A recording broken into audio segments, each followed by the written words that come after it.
Welcome to Beer and Iron's easy beer bread rolls cooked in a camp cast iron Dutch oven. Who doesn't love fresh baked bread? If you've never baked bread in camp, this is a great recipe to start with. It's not only a go-to recipe for me, but one that's helped me get the feel for how bread bakes in a deep 12-inch camp cast iron Dutch oven. And there are times where the home oven is full of food cooking and baking, and there's no room or time to bake bread for the meal. Grab your 12-inch camp cast iron Dutch oven and hit the patio for a quick bread bake.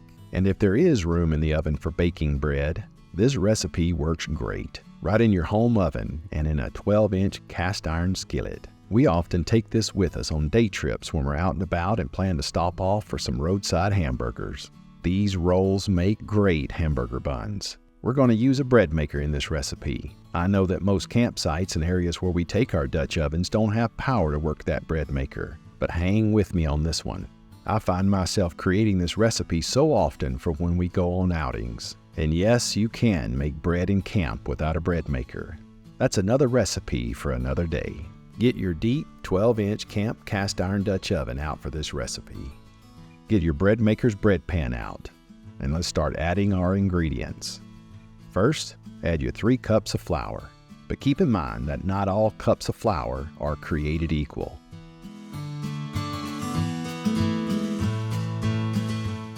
Add 1 heaped teaspoon of salt. Use just regular active dry yeast. 2 teaspoons works very well. We're going to add 2 tablespoons of sugar. That's yeast food right there.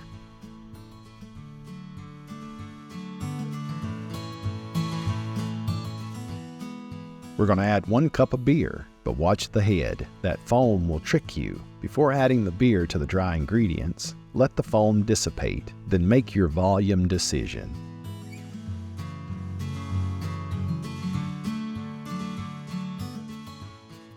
Before adding the beer to the dry ingredients, start your bread machine on the dough cycle.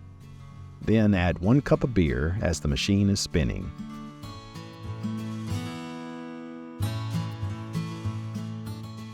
Then, anywhere from 2 to 4 tablespoons of oil, and a little extra is a-okay. Because not all cups of flour are created equal, let the dough form a bit and decide if the dough is either too dry or too sticky. We're looking to form a nice ball that knocks around in the basket. Holding the dough down with a spatula helps you tell if it's too sticky or too dry.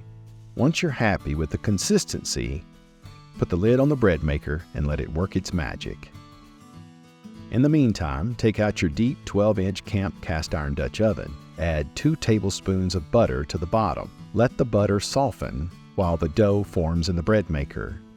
An hour or so later, when the dough is formed, open up the camp cast iron Dutch oven and coat the inside bottom with that butter. Smear it in good. This is the way to bake bread in camp in our camp cast iron Dutch oven. You don't have to rely on foil or even parchment paper. Butter is the key. Not bacon grease, not oil. I found that nothing but butter will give you that non-stick, easy to clean outcome. Butter, baby, butter. Plus, butter in bread. There ain't much better than butter in bread. When that bread machine is done with the dough cycle, remove the dough to a lightly floured surface.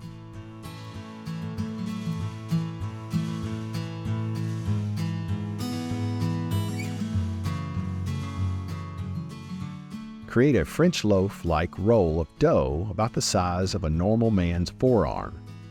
Aside from a normal forearm, ain't many folks in the world consider me to be normal. Using a dough scraper or a knife, cut the dough perpendicular and in about 2-inch sections.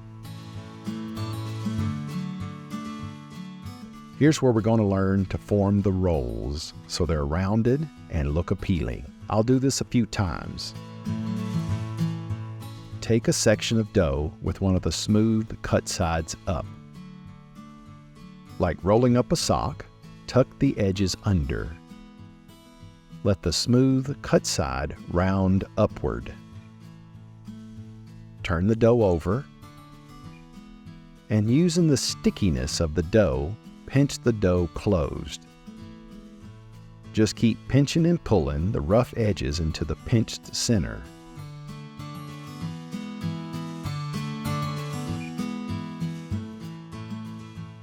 Then flip it over to the nice pretty rounded side. This is going to be the top of the roll. Let's do it again. There's the smooth cut side up. Tuck the rough edges to the underside of the dough.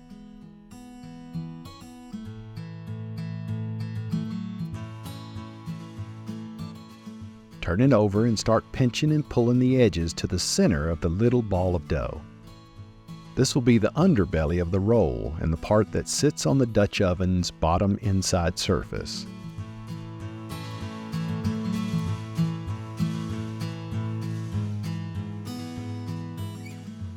When we flip it over, all those rough edges are tucked away and we have a nice little ball of dough about the size of an avocado.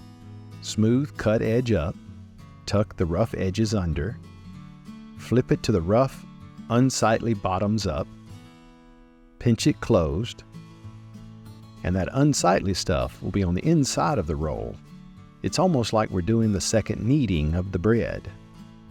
And when we turn tops back up, we'll have nice, pretty rounded little balls of dough that will rise and look delicious. Keep going until you have all of the dough balls formed. Then place all of the balls of dough to the inside of that buttered 12-inch cast iron Dutch oven.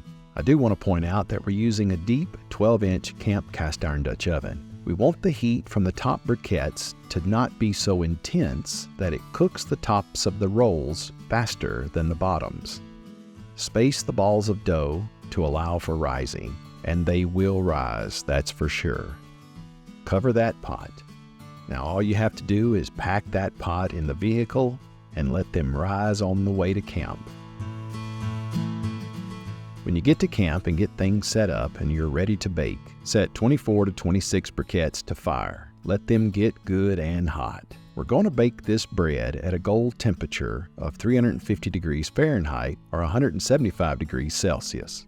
In a home oven, you would bake bread at around 400 to 450 degrees Fahrenheit or about 205 to 230 degrees Celsius. Stick with the 350 degrees Fahrenheit or 175 degrees Celsius briquette count here. For more on heating the camp cast iron Dutch oven, I have a full how-to video and the link is in the description. Place 8 hot briquettes in a circle that's a little bit wider than the diameter of the bottom of the camp cast iron Dutch oven. We don't want that heat right underneath the Dutch oven, but a little bit off to the peripheral edges of the bottom of that Dutch oven. Look at that. It's been a couple or 3 hours or so, and they've risen beautifully. Set that pot over those 8 briquettes.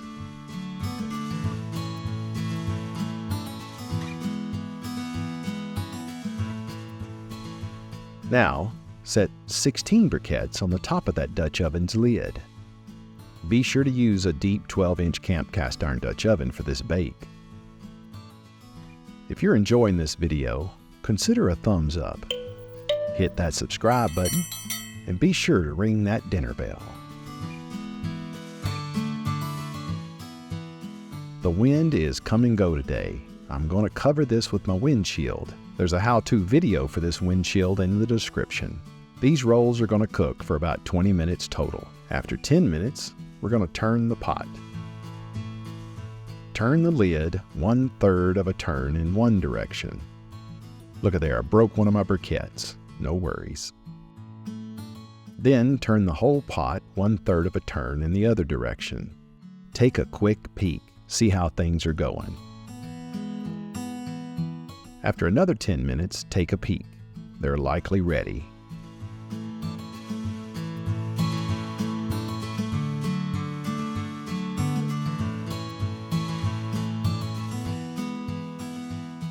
Remove the heat from the top of the Dutch oven.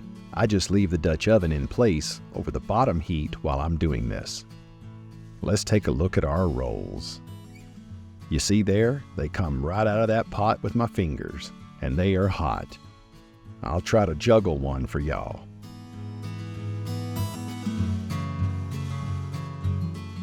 I may not be the best roll pull-aparter, but I'm a pretty good roll eater. Let's take a look at another one. Here's the bottom. Oh man. Using this recipe, your rolls are going to be like little puffs of heaven, I tell you what.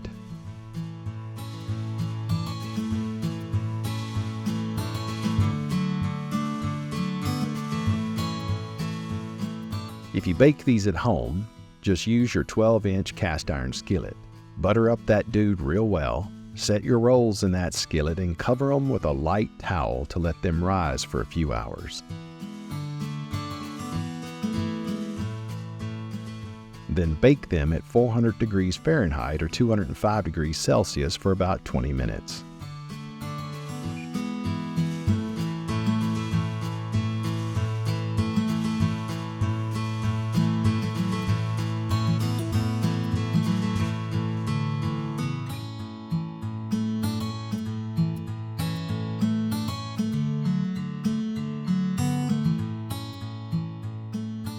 Like I said, they make great hamburger buns. Well, thank y'all for watching. Soon I'll show you how to bake bread in camp the old-fashioned way. We'll bring our flour and our beer, and I'll roll and knead that bread out for you from scratch. This recipe is a great teaching recipe for baking bread in camp in a cast iron Dutch oven, without having to go through all the dedicated time of mixing, kneading, rising, and a second kneading. If you mess up, no worries, try again.